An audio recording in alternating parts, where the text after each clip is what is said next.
Aka-san's Honest Reactions, Aka-san. Okay, so this one's a request, I forgot who requested it, though. From Carl. Carl! Anyways, this one is Hatsune Miku. Is Hatsune Miku a better pop star than Justin Bieber? Today I learned from Polygon. Well, I am familiar with Hatsune Miku. Just a little bit. I know the game's really popular, and she's got actually real concerts, very similar to the way the Gorillas perform. And Justin Bieber, of course, everybody knows. Let's see, is Hatsune Miku-san a better pop star than Justin Bieber?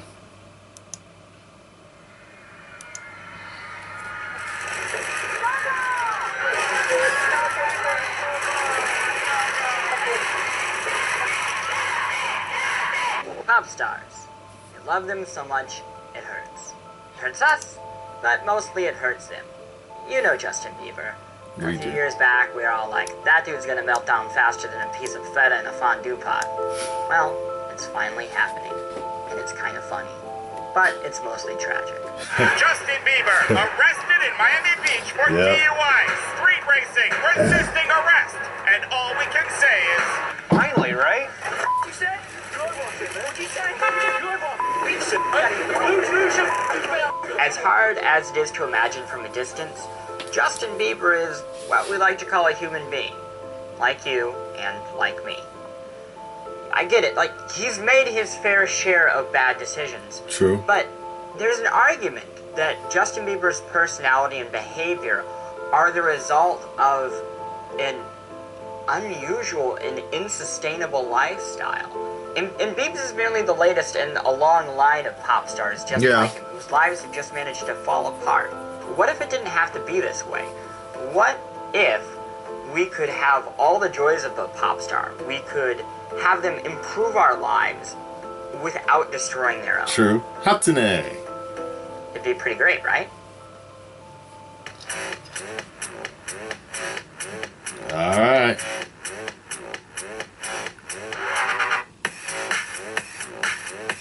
I'm actually curious about her. Hatsune Miku, one of Japan's most beloved pop stars. Yes. Her popularity is staggering. Huge. Chart-topping video games, 100,000 copy-selling albums, a spread in the Japanese Playboy, cosplayers, race cars. She's been launched in a rocket. Twice. Remember that unsettling holographic technology that brought back Tupac? Yeah. Similar tech helped stage a live Miku concert. She isn't a human. She isn't a robot. She isn't even really a video game character, not in her truest form. She's software. You can buy her. Hi, my name is Miku Hatsune. What's your name? My name's Aka-san. What's up? Nice to meet you. Miku Nice is to meet a you too. Vocaloid. She's one of, well, a lot. Vocaloid. Yeah, there's a lot of them.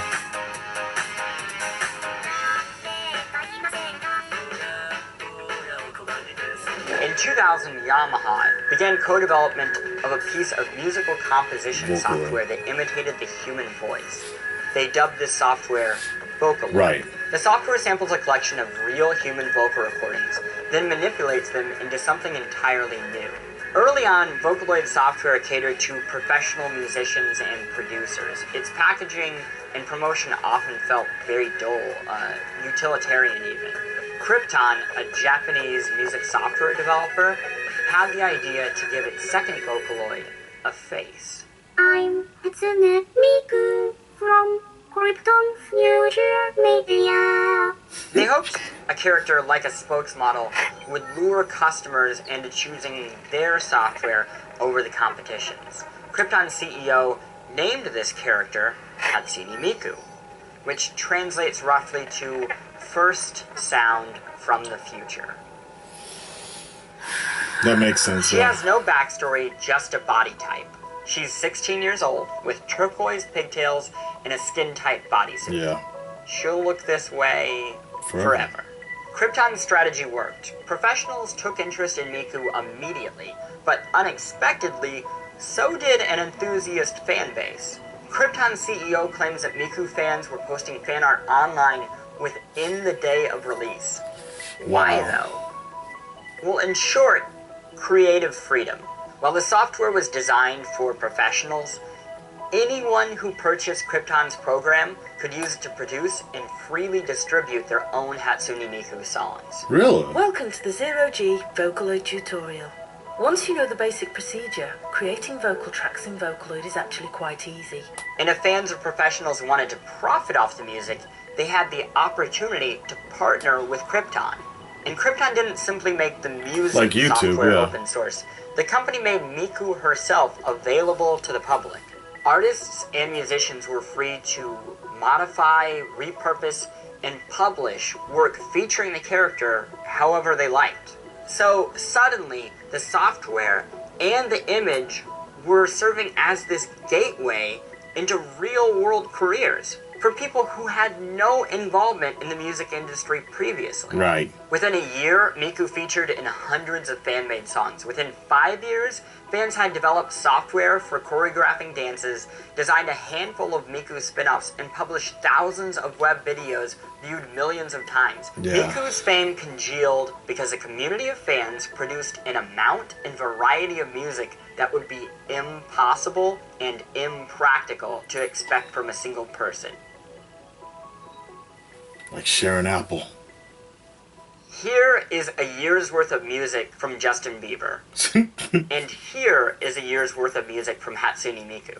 Fans are consumers, but in Miku's case, they're also collaborators. Okay, let's compare the creative freedom of Hatsune Miku with that of Justin Bieber. Producers, agents, managers, and monolithic corporate entities have exclusive control of and profit from the Justin Bieber project. Fans can't make Justin sing their songs, and they certainly can't profit off of his music. And Bieber's image and intellectual property is fiercely protected by Western laws. Oh, yes. But these restrictions feel outdated and even a little draconian. We are living in the age of participation. We use Twitter and Tumblr and YouTube and Instagram and Vine to criticize and deconstruct and improve and republish and whatever we want with our entertainment. There is a certain co-ownership that we have with the things we love. The Miku method reflects the way that we expect to engage with our entertainment out the whole world today. There's also something sinister and inhuman about the treatment of human pop stars. While agents, managers, and producers might care about their star and wish the best for him, they also care about what decisions will most benefit them. For example, Justin Bieber won't benefit emotionally from a nasty appearance and a gossip rag, but those around him, those who invested in the Justin Bieber commodity, might gain from that publicity. So it's no surprise that Bieber, and most pop stars who are young or naive or both, and put too much trust in those around them, eventually enter an existential tailspin. What makes Miku special is her complete artificiality. She never ages.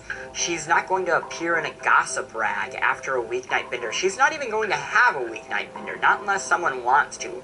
Her life can't be ruined because she doesn't have one. And yet Miku's best attributes, her ubiquity and her accessibility, set a dangerous precedent. Miku allows fans to go beyond feeling ownership for who they love to actually having that ownership. She can't say no to a request, any request. That allows her to be a vessel for fans' creativity, but it allows a character designed like a child to be manipulated in unsavory ways. Yeah. It gets gross. Yeah. One of the first pieces of software designed for the Oculus Rift, a virtual reality headset, You can go on a features date. Miku. In the first-person simulation, users can, with the help of a motion controller, reach out and touch her. Yeah, it gets weird. So, is a virtual pop star better than a human pop star? Or, in this case, is Hatsune Miku a better vessel for celebrity than Justin Bieber? Yeah. In almost every way, virtual pop stars improve upon their human contemporaries. Vocaloids like Miku topple the barrier between artist and fan, and do so without endangering the life of a living, breathing person. Now, Miku obviously isn't going to replace Biebs anytime soon, but there's still an important lesson to be learned here. In Miku, we see the extremity of fandom. For the better, for sure, but also for the worse. Agents, managers, and producers, but also we, the fans, are guilty because we idolize, commoditize, sexualize, and aggrandize the people that we love with a dangerous fervor. We treat pop stars like objects, when what they need to be treated like is humans. Yeah.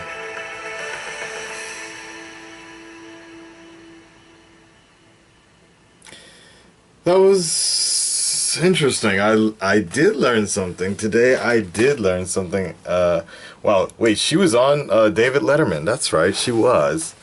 I did learn something today. Okay. Wow, you know, there's not much I can say about this. I was just reading something real quick. Like, why are there so many AAA releases disappointing this year? Yeah, that's true. There's not much I can say about this. I really actually want to see one of her concerts, only because I want to see how weird it is. But especially living in Akihabara when I was, and then just being around the otaku culture for so long, having so many friends.